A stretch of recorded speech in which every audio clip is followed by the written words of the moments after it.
خلیفہ ہارون رشید تاریخ اسلام کا ایک عظیم بادشاہ گزرا ہے۔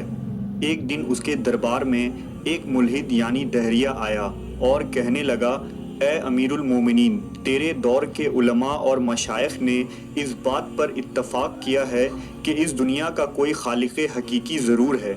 ان علماء میں جو سب سے زیادہ عالم اور جاننے والا ہو اسے یہاں حاضر ہونے کا حکم دیجیے تاکہ میں آپ کے سامنے اس سے مناظرہ کر سکوں اور اپنے منطق سے اسے لاجواب کر دوں اور ثابت کر دوں کہ اس دنیا کا کوئی بنانے والا نہیں ہے، کوئی خالق موجود ہی نہیں ہے۔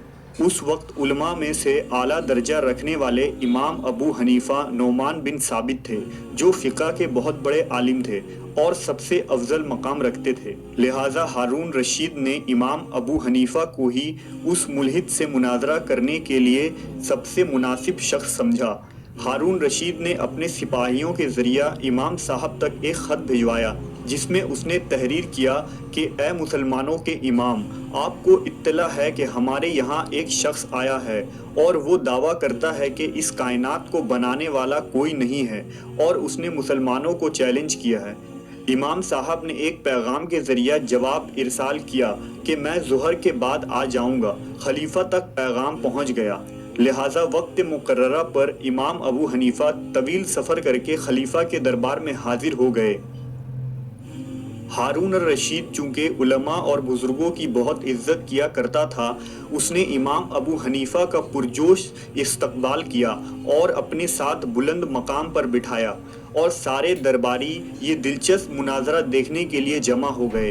مناظرہ کی ابتدا ہوئی اور ملحد نے قبل اس کے کہ کچھ اعتراض کرے امام صاحب کی تاخیر ہونے کا سبب دریافت کیا اور کہا، آپ نے آنے میں اتنی دیر کیوں کر دی؟ امام صاحب نے جواب دیا، میرے ساتھ ایک عجیب واقعہ پیش آیا، اس لیے اتنی دیر ہو گئی۔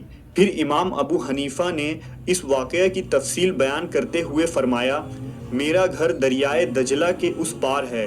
میں اپنے گھر سے نکلا اور دریا کے پاس آیا تاکہ اسے پار کروں۔ میں نے دریا کے کنارے ایک پرانی اور ٹوٹی پھوٹی کشتی دیکھی جس کے تختے اور حصے بکھرے ہوئے تھے۔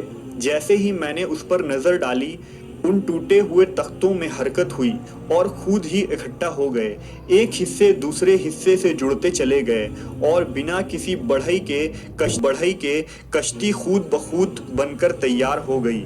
میں اس کشتی میں بیٹھ گیا اور بغیر کسی ملاح یعنی ناؤ چلانے والے کے کشتی خود ہی آگے بڑھنے لگی اور کچھ ہی دیر میں دریا عبور کر کے میں اس پار آ گیا۔ یہ سن کر ملحد نے کہا، اے رؤسائے دربار، جو کچھ بھی تمہارے اس عالم نے کہا ہے اسے تم نے بغور سنا۔ کیا تم نے ایسی جھوٹی بات کبھی سنی ہے کہ شکستہ کشتی بغیر کسی کاریگر کے کبھی خود ہی بن کر تیار ہو گئی ہو اور پھر بغیر ملاح کے خود چلتی ہو؟ یہ سفید جھوٹ ہے۔ امام صاحب نے فرمایا، اے کافر مطلق، اگر کسی بڑھئی یا کاریگر کے بغیر کشتی خود نہیں بن سکتی تو یہ کیسے ممکن ہے کہ یہ عظیم کائنات خود بخود وجود میں آ جائے؟ اور جس طرح بغیر ملاح کے کشتی نہیں چل سکتی تو یہ کیسے مان لیا جائے کہ اس کائنات کا نظام بغیر کسی چلانے والے کے خود بخود چل رہا ہے؟